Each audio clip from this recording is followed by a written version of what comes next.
Assalamu alaikum, this is Mazhar Ali and wish you all a very warm welcome to this beautiful sessions of Mazhar Ali lecture. बेटा आपको पता है बात चल रही है हमारी रिप्रोडक्शन की और रिप्रोडक्शन के इस यूनिट में हमने बहुत सारी बातें कर ली हैं अब तक, ठीक है। हमारी जो हम बात कर रहे हैं अभी sexual reproduction in case of plant, जिसमें अब तक मैंने आपको फ्लावर का स्ट्रक्चर मैंने आपको ये बता दिया। फ्लावर के 4 पार्ट होते हैं, there is sepal, there is petal, there is stamen, there is carpel. Sepal का काम बड स्टेज के दौरान प्रोटेक्ट करना, पेटल का काम अट्रैक्ट करना इंसानों को, इंसेक्ट्स को, स्टेमन मेल रिप्रोडक्टिव स्ट्रक्चर और कार्पेल जो है वो female reproductive structure.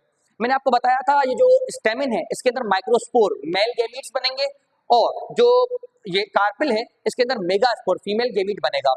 Female gamete नाज नखरों से अंदर ही रहेगा, मेल गैमीट को कुर्बानी देकर मूव करके आना पड़ेगा। मेल गैमीट के मूव करने का जो तरीका है, जिस जगह पे प्रोड्यूस हुआ है एंथर, वहां से इसको फीमेल गैमीट स्टिग्मा तक आने के लिए जो प्रोसेस होता है उसे हम पॉलिनेशन कहते हैं। लास्ट टाइम बात की थी। पॉलिनेशन के करने के लिए विंड भी रिस्पॉन्सिबल हो सकती है, पॉलिनेशन को करने के लिए इंसेक्ट भी रिस्पॉन्सिबल हो सकते हैं, पॉलिनेशन वाटर के थ्रू भी हो सकती है। देखें, जो फ्लावर पॉलिनेशन विंड के थ्रू करेंगे ना वो ज्यादा खूबसूरत नहीं होंगे। उनका काम ये होगा कि खूबसूरत होने की जरूरत ही क्या है, इंसानों को और इंसेक्ट को बुलाने की जरूरत ही क्या है, हवा ही हमारा काम कर रही है। तो उनका ज्यादा काम होता है, वो ज्यादा से ज्यादा स्पोर बनाते हैं, क्योंकि हवा में स्पोर रिलीज होंगे, माइक्रोस्पोर रिलीज होंगे, बहुत सारे माइक्रोस्पोर है ना उनके लॉस हो जाते हैं, डेट्स वाई वो माइक्रोस्पोर ज्यादा बनाएंगे। जो वाटर से पॉलिनेट करते हैं उनमें भी सेम कहानी है, फ्लावर ज्यादा इलेबोरेट नहीं होगा, फ्लावर ज्यादा खूबसूरत नहीं होगा। इसी तरीके से जो इंसेक्ट से पॉलिनेशन करते हैं ना उनके फ्लावर खूबसूरत होते हैं, अट्रैक्टिव होते हैं, इंसान इंसेक्ट उनकी तरफ अट्रैक्ट होते हैं, ठीक है। अच्छा, पॉलिनेशन का सिंपल मतलब ये था, मैंने आपको बताया था कि ये एंथर, एक्सक्यूज मी, एंथर से स्टिग्मा तक, एंथर से स्टिग्मा तक पोलन ग्रेन जब ट्रांसपोर्ट होंगे इस प्रोसेस को पॉलिनेशन कहते हैं। It could be self, it could be cross. Self pollination का मतलब शेलात बताने वाले हैं हमें। सेल्फ पॉलिनेशन का मतलब क्या था? सेल्फ पॉलिनेशन कौन बताएगा? सेल्फ पॉलिनेशन हमारे लिए जी, सेल्फ पॉलिनेशन कहते हैं सेम प्लांट का जो फ्लावर है उसमें एंथर से स्टिग्मा तक जो ट्रांसपोर्टेशन होगी वो कहलाएगी सेल्फ पॉलिनेशन। क्रॉस पॉलिनेशन कौन सी होगी? Very good. एंथर से लेकर स्टिग्मा तक अगर पोलन ग्रेन जा रहा है दूसरे फ्लावर के पास, चाहे वो सेम प्लांट पे हो या डिफरेंट प्लांट पे, वो क्रॉस पॉलिनेशन है। मैंने आपको पोस्ट पोलिनेशन इवेंट बताए थे, यानी पोलिनेशन के बाद कौन कौन से इवेंट होंगे। जैसे ही मेल गैमीट यहाँ पर रिसाइड करा, इसमें से क्या ग्रो करेगी? पोलन ट्यूब ग्रो करेगी। पोलन ट्यूब मेल गैमीट को जहां पर फीमेल गैमीट के पास छोड़ देगी, मेल गैमीट और फीमेल गैमीट आपस में कंबाइन हो जाएंगे, फर्टिलाइजेशन। तो पहला इवेंट था पोलन ट्यूब ग्रोथ, दूसरा इवेंट है फर्टिलाइजेशन, तीसरा इवेंट है डबल फर्टिलाइजेशन। मेल गैमीट 2 होते हैं, स्पर्म 2 होते हैं, एक इसके साथ कंबाइन हो गया पोलर बॉडीज के साथ, वेरी गुड। एक तो हो गया एक के साथ, दूसरा 2 पोलर बॉडीज के साथ कंबाइन हो जाता है और इस प्रोसेस को डबल फर्टिलाइजेशन कहते हैं। तो ये तीन इवेंट हैं जो कि पोस्ट पोलिनेशन इवेंट होते हैं। एक बार उबैद मैं रिपीट कर रहा हूं, पोस्ट पोलिनेशन इवेंट 3 है। एक तो ये आपको पर्पल वाली ट्यूब दिख रही है, पोलन ट्यूब का ग्रो करना, ये इस बात की श्योरिटी देती है कि मैं मेल गैमीट स्पर्म को फीमेल गैमीट तक सेफली पहुंचा के आऊंगी। मेल गैमीट फीमेल गैमीट के पास पहुंच गया, दोनों फ्यूज हुए, इस प्रोसेस को क्या कहेंगे रहमान? मेल गैमीट और फीमेल गैमीट कंबाइन हो गए, इस प्रोसेस को क्या कहा जाएगा? फर्टिलाइजेशन। और दूसरा मेल गैमीट, दूसरा स्पर्म जो है वो कंबाइन हो गया पोलर बॉडी के साथ, इस प्रोसेस को क्या कहेंगे? Double fertilization. ये बातें हमने कर ली थी। जब फर्टिलाइजेशन डबल फर्टिलाइजेशन होगी ना, ये वाला स्ट्रक्चर आपको दिख रहा है, ये वाला ये स्पेस, ये है ओव्यूल, ये है मेगास्पोरेंजियम, जहां मेगास्पोर प्रोड्यूस होता है। ये कन्वर्ट हो जाएगा इनटू सीड, ठीक है। और इसके बाहर वाली जो ये कवरिंग होती है ना, ये ओवरी, ये कन्वर्ट हो जाएगी इनटू फ्रूट, ठीक है। ये फ्रूट में कन्वर्ट हो जाएगी और ओव्यूल जो है वो सीड में कन्वर्ट हो जाएगा, ठीक है। और इस प्रोसेस को सीड फॉर्मेशन कहते हैं। सीड को इस तरीके से डिफाइन किया जाता है कि राइपेंड ओव्यूल, जो ओव्यूल है वो पक गया, मैच्योर हो गया। सो राइपेंड फर्टिलाइज्ड ओव्यूल और mature ovule is what is called the seed, ठीक है। सीड फॉर्मेशन कैसे होगी? As soon as male gamete क्या था आप बता सकते हैं मीर साहब? मेल गैमीट क्या होता है? स्पर्म, ठीक है। वो पहुंचेगा फीमेल गैमीट तक, दोनों कंबाइन हो जाएंगे, इस प्रोसेस को फर्टिलाइजेशन कहते हैं। फर्टिलाइजेशन के बाद कवर ओव्यूल कन्वर्ट हो जाएगा सीड के अंदर और ओव्यूल कन्वर्ट हो जाएगी फ्रूट के अंदर। ये बात आपको समझ में आ रही है? ठीक है। अच्छा, आप सीड चला, ये बातें आ रही है समझ में? आ रही है बातें समझ में या नहीं? ठीक है, ओव्यूल जो है वो रैपिड होकर कन्वर्ट हो जाएगा इनटू सीड और ओवरी जो है वो कन्वर्ट हो जाएगी इनटू फ्रूट। अली शेर आ रही है बातें समझ में? रिपीट करना है कुछ, एक बार रिपीट करते हैं जरूर।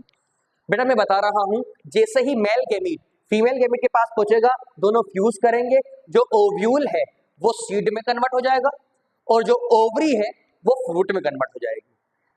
ठीक है, एक बार वीडियो रिवाइंड करके देखिएगा सर, रिपीट करना है।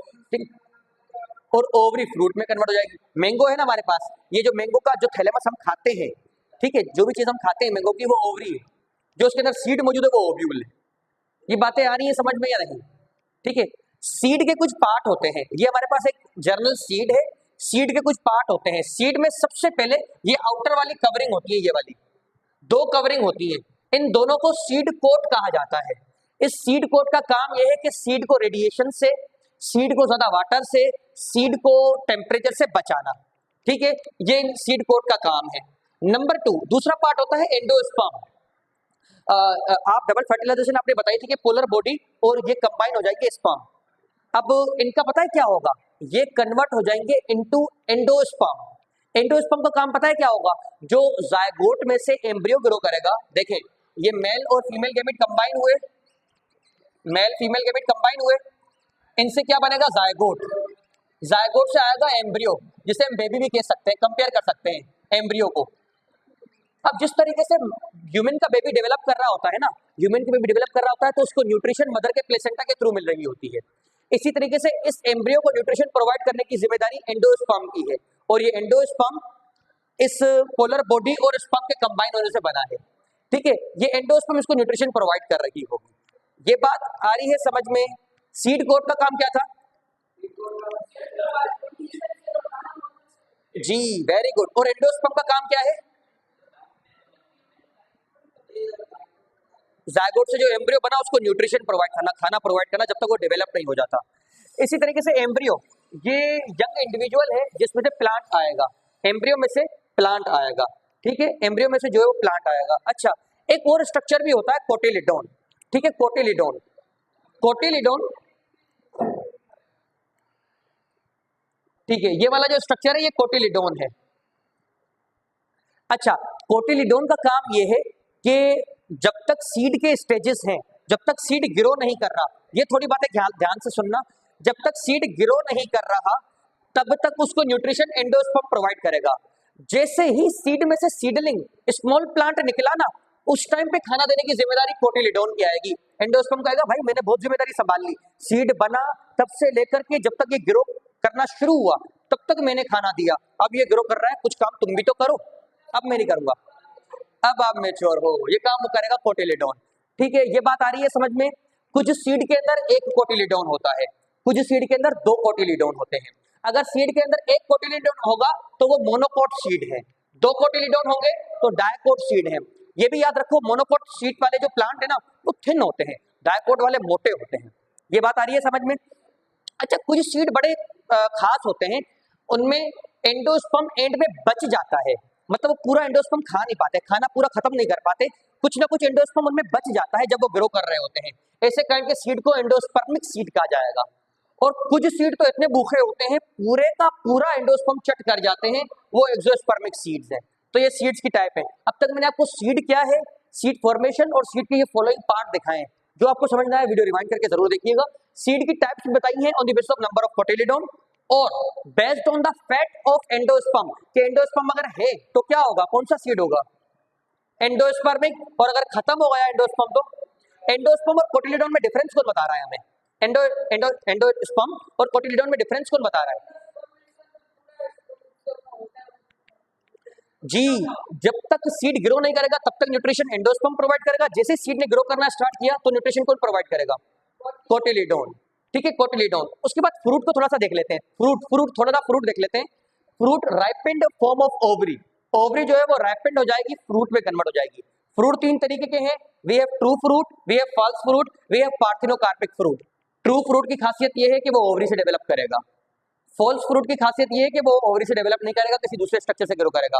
और पार्थिनोकार्पिक फ्रूट जिसमें सीड नहीं होता, जैसे बनाना, पार्थिनोकार्पिक फ्रूट कहते हैं। ठीक है, तो आज के लिए हमारे पास इतना ही था। अब आपसे मुलाकात होगी नेक्स्ट लेक्चर में। अल्लाह हाफ़िज़।